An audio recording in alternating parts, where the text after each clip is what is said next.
एक बार की बात है, एक जादुई जंगल था। यह बोलने वाले जानवरों और जगमगाती नदियों से भरा था। पेड़ हवा में रहस्य फुसफुसाते थे। जंगल के पास एक छोटा सा गांव था। वहां के लोग जादुई जंगल की कहानियां सुनना बहुत पसंद करते थे। गांव में 3 दोस्त रहते थे। उनके नाम नील, परी और करण थे। नील बहादुर और ताकतवर था। परी स्मार्ट और दयालु थी। कर्ण मजाकिया था और उसे नई जगहों को एक्सप्लोर करना बहुत पसंद था। एक दिन बच्चों ने जादुई जंगल एक्सप्लोर करने का फैसला किया। उन्होंने ऐसी कई कहानियां सुनी थी। अब वे इसे खुद देखना चाहते थे। दोस्तों ने कुछ नाश्ता पैक किया और अपने एडवेंचर पर निकल पड़े। जैसे ही बच्चे जंगल में दाखिल हुए, सूरज चमक रहा था। पेड़ ऊंचे और हरे भरे थे। पंछी मधुर गीत गा रहे थे। नील आगे आगे चल रहा था। उसकी आंखें उत्साह से चमक रही थीं। देखो, परी ने फुसफुसाते हुए एक छोटे से खरगोश की ओर इशारा किया। खरगोश ने एक छोटी सी टोपी पहनी हुई थी और एक किताब पढ़ रहा था। बच्चे आश्चर्य से हाँफने लगे। वे जानते थे कि वे एक खास जगह पर हैं। यह तो कमाल है। मैं यह देखने के लिए और इंतजार नहीं कर सकता कि यहाँ और क्या है। वे चलते रहे, जादुई जंगल में और अंदर। हवा एक सुनहरी रोशनी से झिलमिला रही थी। रास्ते के किनारे अजीब-ओ-गरीब और अद्भुत फूल खिले हुए थे। बच्चे अपना एडवेंचर शुरू करने के लिए बहुत उत्साहित थे। जैसे जैसे वे चलते गए, जंगल गहरा और रहस्यमय होता गया। पेड़ हवा में एक दूसरे से रहस्य फुसफुसा रहे थे। नील, परी और कर्ण ने सांस रोककर उनकी बात सुनी। क्या आपको लगता है कि जंगल हमसे बात कर रहा है? शायद यह हमें कुछ बताने की कोशिश कर रहा है। कर्ण घबराहट से हंस पड़ा। हमेशा बहादुर नील ने अपना सिर हिलाया। यह तो बस हवा है। उसने आत्मविश्वास से कहा। लेकिन अब नील को भी थोड़ा डर लग रहा था। वे जंगल में बहुत अंदर थे। सूरज की रोशनी कम होती जा रही थी। तभी अचानक उन्हें एक अजीब सी आवाज सुनाई दी।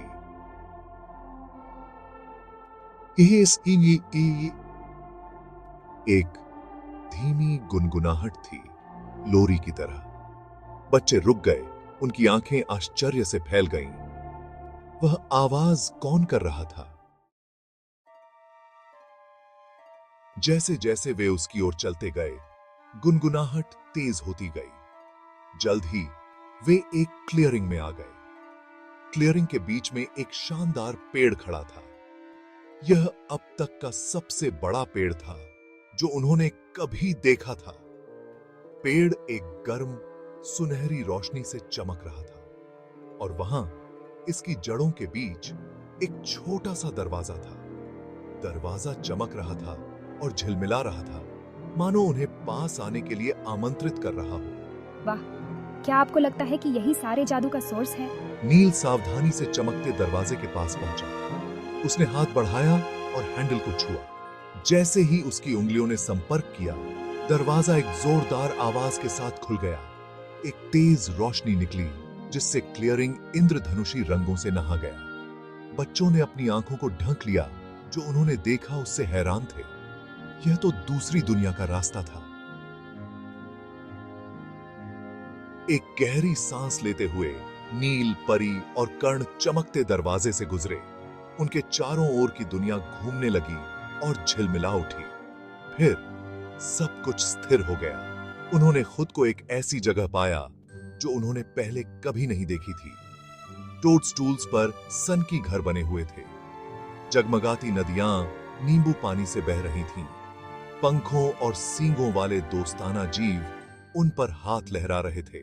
यह अविश्वसनीय है। यह तो कहानियों से भी ज्यादा अमेजिंग है। तितली के पंखों वाली एक छोटी सी परी आकाश से नीचे उतरी। उसके बाल चमकीले गुलाबी थे और चेहरे पर एक शरारती मुस्कान थी। हमारी दुनिया में आपका स्वागत है। हम आपका इंतजार कर रहे थे। परी, जिसका नाम विलो था, ने उन्हें पास की एक गुफा में रहने वाले एक विशालकाय व्यक्ति के बारे में बताया। उसने बताया कि यह विशालकाय व्यक्ति एक जादुई किताब का रखवाला था। इस किताब में जंगल के सारे राज लिखे हुए थे। ये किताब बहुत पावरफुल है। ये कभी भी गलत हाथों में नहीं पड़नी चाहिए। नील, परी और कर्ण ने विशालकाय व्यक्ति से मिलने का फैसला किया। वे जादुई किताब के बारे में और जानना चाहते थे। विलो उन्हें एक ऐसे रास्ते पर ले गई जो परी धूल से झिलमिलाता था। इस रास्ते ने उन्हें एक विशाल पहाड़ तक पहुंचाया। पहाड़ की तलहटी में एक अंधेरी और रहस्यमय गुफा थी। यहीं विशालकाय व्यक्ति रहता है। सावधान रहना। वह बहुत बुद्धिमान है, लेकिन वह क्रोधी भी हो सकता है। बच्चों ने विलो को धन्यवाद दिया और बहादुरी से गुफा में घुस गए। Section 7 the book of secrets. गुफा अंधेरी और नम थी, लेकिन यह हजारों क्रिस्टल से जगमगा रही थी। क्रिस्टल तारों की तरह चमक रहे थे। गुफा के अंदर गहराई में उन्हें विशालकाय व्यक्ति मिला। वह तो जितना उन्होंने सोचा था उससे भी बड़ा था। उसकी दाढ़ी लंबी और सफेद थी और उसकी आंखें गुफा की छत पर लगे तारों की तरह चमक रही थी। विशालकाय व्यक्ति एक किताब पढ़ रहा था जो एक अजीब सी रोशनी से चमक रही थी। अच्छा, नमस्ते। विशालकाय व्यक्ति गरजा। उसकी आवाज गुफा में गूंज गई। आप मेरे इस छोटे से घर में क्या कर रहे हैं? नील बहादुरी से आगे बढ़ा। उसने विशालकाय व्यक्ति को अपने एडवेंचर और जादुई किताब के प्रति अपने आकर्षण के बारे में बताया। विशालकाय व्यक्ति ने धैर्यपूर्वक उसकी बात सुनी।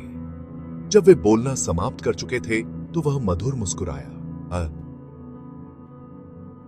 तो आप स्पेल्स की किताब में रुचि रखते हैं।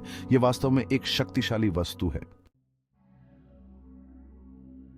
Section 8 outsmarting the monster. विशालकाय व्यक्ति ने बताया कि एक शरारती राक्षस भी किताब चाहता था। यह राक्षस किताब के जादू का उपयोग बुराई के लिए करना चाहता था। मुझे तुम्हारी मदद चाहिए। राक्षस बहुत चालाक है। उसने मेरे लिए एक जाल बिछाया है। विशालकाय व्यक्ति ने बच्चों को एक नक्शा दिखाया। यह एक गुप्त कक्ष की ओर जाता था जहां उसने किताब छिपाई थी। राक्षस से पहले आपको किताब तक पहुंचना होगा। विशालकाय व्यक्ति गरजा। नील, परी और कर्ण गुप्त कक्ष को खोजने के लिए बहादुरी से निकल पड़े। उन्होंने घुमावदार सुरंगों और जगमगाती धाराओं के बीच नक्शे का अनुसरण किया। पिछली जानते थे कि उन्हें बहुत बहादुर बनना होगा। अंत में वे कक्ष में पहुंच गए, लेकिन राक्षस पहले से ही वहां था। वह चमकती आंखों और तेज पंजों के साथ एक भयानक दृश्य था। Section 9 the gift. बच्चों को देखकर राक्षस दुष्टता से हंसा। अब तुम बहुत देर से आए हो। अब यह किताब मेरी है। लेकिन परी के पास एक प्लान था। उसने नील और कर्ण से फुसफुसाते हुए बात की। वे सब मान गए। नील ने बहादुरी से राक्षस का ध्यान भटकाया। उसने मजाकिया चेहरे बनाए और इधर उधर नाचते हुए खुद को डरा हुआ दिखावा किया। नील की हरकतों से राक्षस भ्रमित और खुश हुआ। उसने किताब से नजरें हटा ली। यही मौका था परी और कर्ण का। उन्होंने जल्दी से किताब हथिया ली और जितनी तेजी से दौड़ सकते थे दौड़े।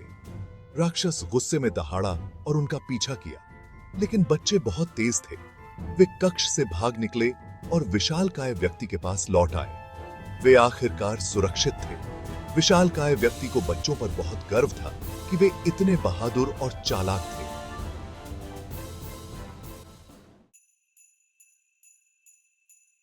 Section 10 returning home. उसने उन्हें एक जादुई उपहार दिया, एक सुंदर हीरा जो इंद्रधनुष के सभी रंगों से जगमगा रहा था। यह हीरा तुम्हें हमेशा सौभाग्य और खुशियां देगा, उसने कहा। बच्चों ने विशालकाय व्यक्ति को धन्यवाद दिया और अलविदा कह दिया। विलो की मदद से वे जंगल लौट आए। वे चमकते दरवाजे से वापस अपनी दुनिया में आ गए। बच्चे गांव लौट आए। उनके दिल आश्चर्य और खुशी से भर गए। उन्होंने अपने अविश्वसनीय एडवेंचर के बारे में सभी को बताया। उन्होंने बात करने वाले जानवरों, जादुई जीवों और बुद्धिमान विशालकाय व्यक्ति की कहानियां सुनाई और जाहिर है उन्होंने सभी को वह सुंदर हीरा दिखाया। नील, परी और कर्ण ने सीखा कि बहादुरी, दयालुता और थोड़ा सा जादू किसी भी एडवेंचर को अविस्मरणीय बना सकता है। वे जादुई जंगल की अपनी यात्रा को कभी नहीं भूलेंगे और वे यादों को हमेशा संजो कर रखेंगे।